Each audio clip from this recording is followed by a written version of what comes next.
Hello, my name is Will. I'm a big Squid Game guy. I just finished rewatching Squid Game Season 1 ahead of Season 2 being released in about a month's time. I've always thought about it. It's always been something that's come back to me just from a creative perspective, just something that really stood out to me as impactful and something that had a lasting impact on me. That's what made it impactful. That's what the word impactful means. What I wanted to do with this video was just simplify things down and tell you the coolest thing in every episode of Squid Game. My favorite part of episode 1, red light, green light, is... Hello, this is future editing Will. I apologize in advance if I mispronounce any names. I do hope you can see past the errors in my ways and still enjoy the video. Thank you. Red light, green light. Maybe a cop-out answer, but there's a specific moment in red light, green light that stands out to me. It's that moment after the kid runs out, they make the bet, he's the first one to get shot. The other dude walks up, realizes it, runs back, he gets shot, and then the blood sprays in that woman's face, she screams, and that is like all hell breaks loose.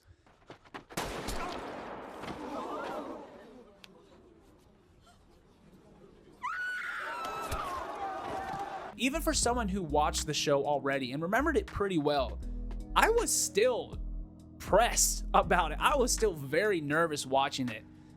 It's such a graphic and off-the-wall thing to see on your television screen. Honestly, the closest I can think is probably No Russian from Modern Warfare 2. It's not just shock value for the sake of shock, and it's not just gore for gore. It's actually setting the stage for how terrible things are about to get for these people, and the fact that they eventually, they vote to leave and then come back. After what they just saw, the fact that they're still willing to come back, that means things are going to get even worse because the people coordinating the games, they realize they can push these people as far as they want to go, and they have no recourse. They have to follow the rules. Episode 2, Hell. My favorite moment is right at the end, baby. That closing montage of all of your players going back to that pickup spot and getting back into the van.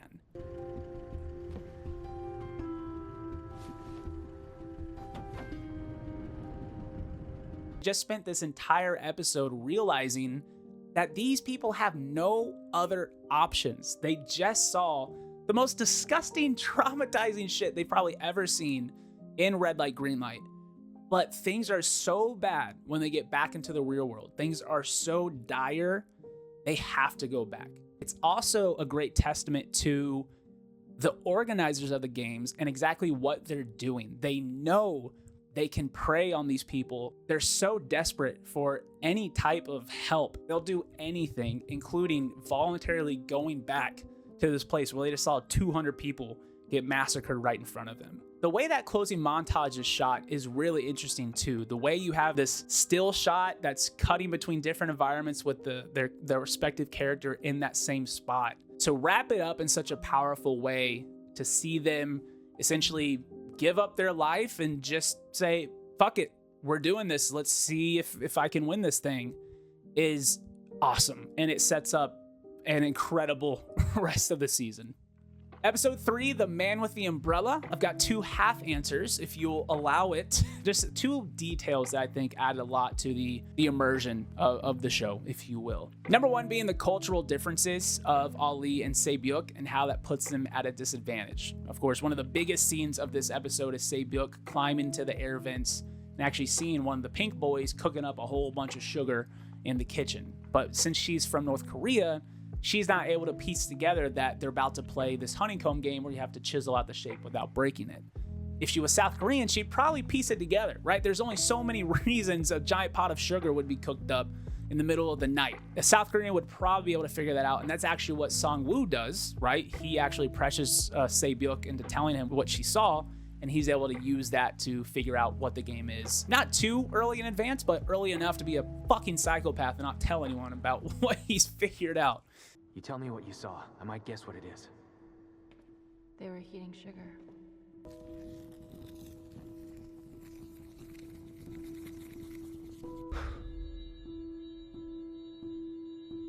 Sangwoo. Huh? Ali, of course, being from Pakistan, he tells his team that he doesn't really know how to play any of these games, so he has to rely on his team to help him get through and teach him the tricks of the trade, so to speak. I don't know how to play those. You don't know any of the games I listed? Hey, and we'll teach them to you. That's much appreciated. So that's the first half of my favorite thing from this episode. The second one being is a music motif, and we get it the first time here. It's called Needles and Dalgona. It sounds like this.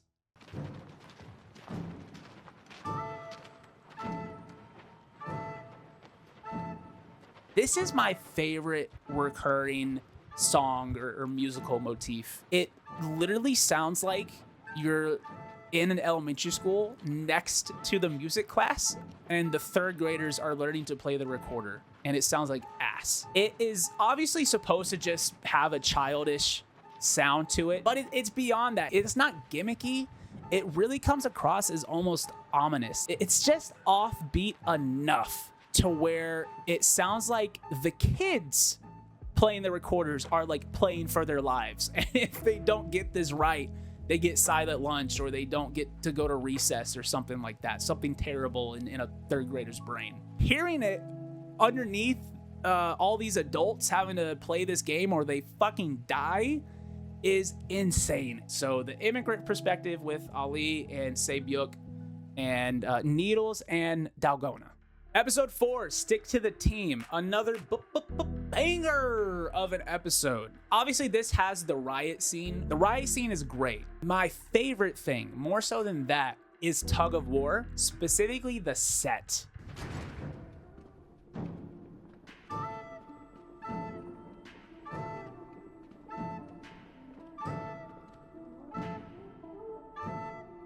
I am a sucker for games or books or movies that do scale correctly, that give you a sense of scale to where you can really feel like you understand how fucking big something is. Probably the go-to example, Shadow of the Colossus. Fighting these big ass fucking dudes, you literally feel like a little pipsqueak, a little dot on the earth. The Tug of War set, the way that they used whatever movie magic they did was incredible. The fact that the players enter halfway up the platforms and there's still a comically long elevator ride all the way up makes you realize how big this is. I think if they came in on the ground level, it'd still be daunting, but it wouldn't be as easy to understand that this is insanely large. The fact that they enter halfway and it's still big as fuck, yeah, that makes it abundantly clear that if you lose and you drop, you're donezo. You are DEAD dead, brother. I did want to comment on how long the elevator ride is and how Inam probably could have used his time more effectively. I feel like there could have been some time for Q&A at the end, you know? Episode 5, A Fair World. My favorite part of this episode are the night watch conversations. Previous night, you just have this big ass riot, so everyone's forming their teams, they build forts, and everyone goes to sleep. But you have these night guards that are just keeping tabs on everyone, making sure no one does some dumb shit. This is really the first opportunity in the show where the players get a quiet moment to just talk and just get to learn about each other. So first you have Ali and Sang-woo.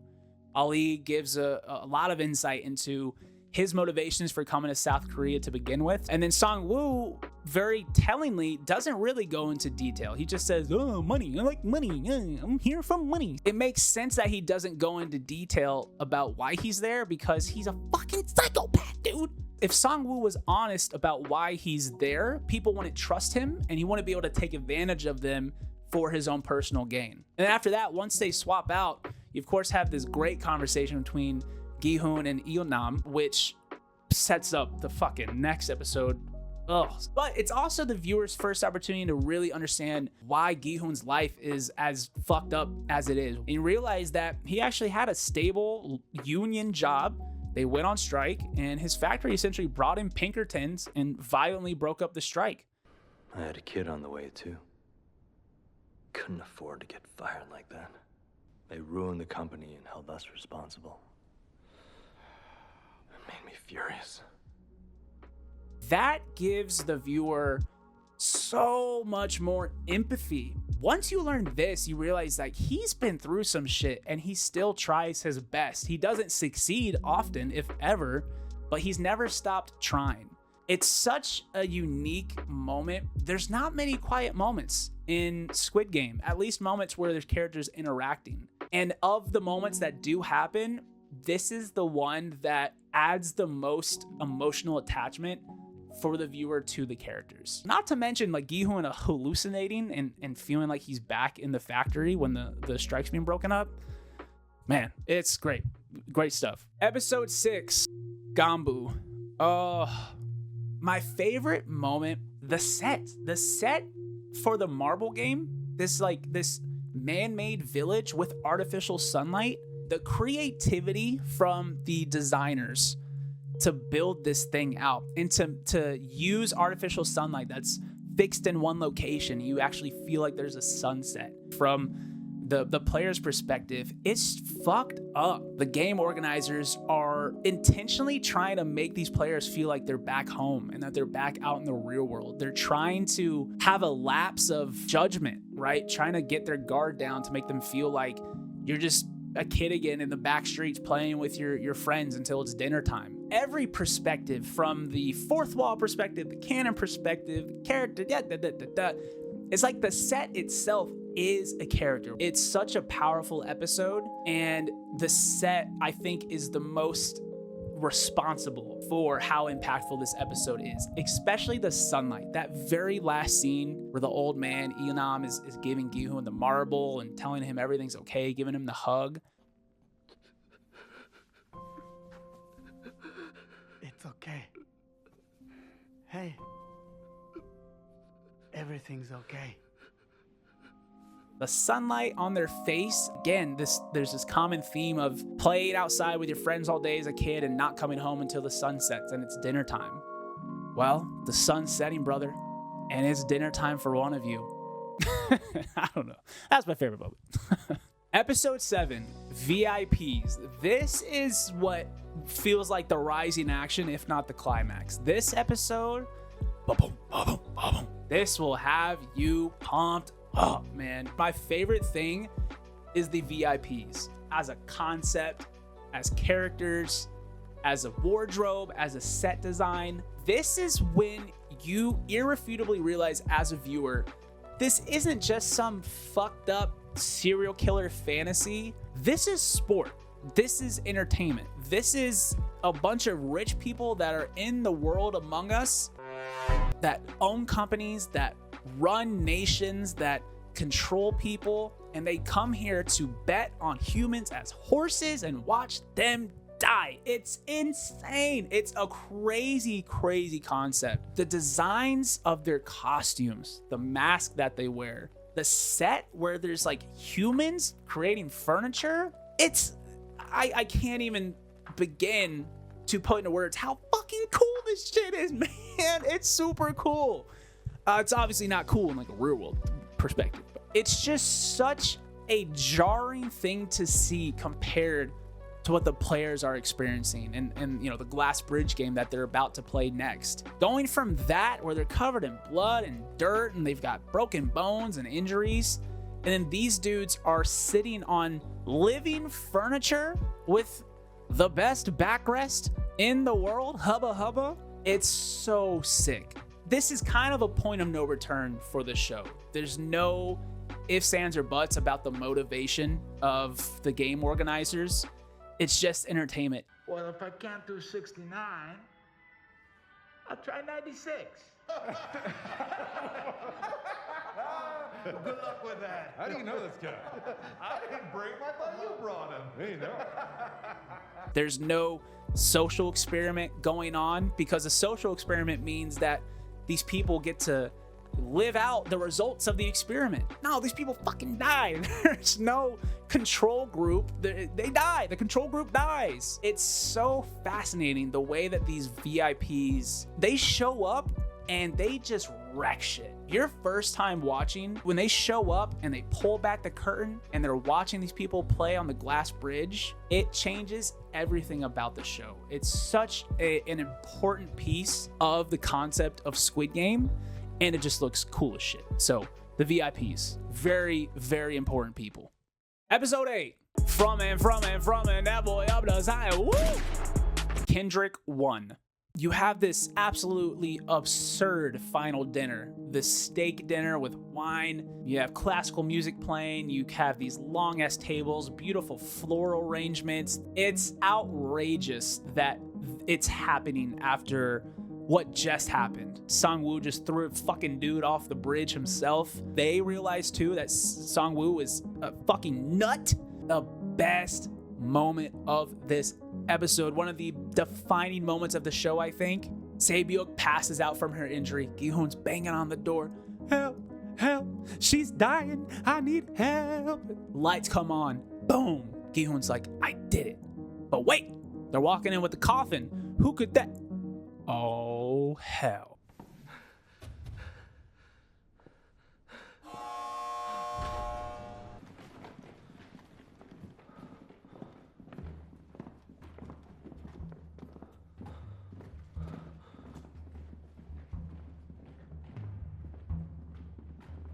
When that camera pans and you see Sangwoo standing over her bed, oh man, what a powerful scene. But just that shot, walking past Gi-hoon and seeing Sangwoo standing over her bed, and that's what segues so beautifully into an incredible finale. Episode 9, One Lucky Day, the season finale. It's a quick moment, it's a small moment. But I think if I explain this right, I think you'll understand it too. When Gi-hoon goes to see Yeonam in the big building, they're watching the homeless dude on the street and they have this bet. If he gets picked up, if he gets rescued, Gi-hoon wins. If no one helps him out and he dies of frostbite, Yeonam wins.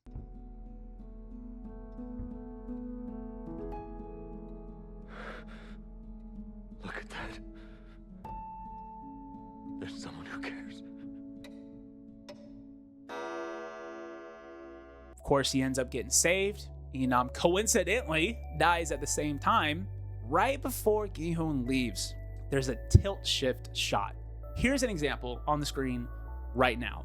It's a perspective shift that makes what you're looking at feel like it's toys. It's small. It's an airplane that looks like it's part of a playset, a fire truck that looks like a Hot Wheels car. There's a tilt shift shot right when Gi-hoon's leaving, and it's Gi-hoon looking at Yeonam, and he finally walks away. That shot is huge because it's all part of the game. This was all part of Yeonam's game, and it's still part of his game. Me again.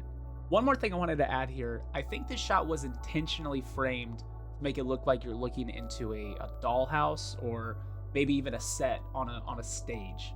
In both of those scenarios, someone else other than who's actually in frame is pulling the strings. Someone else is making the decisions.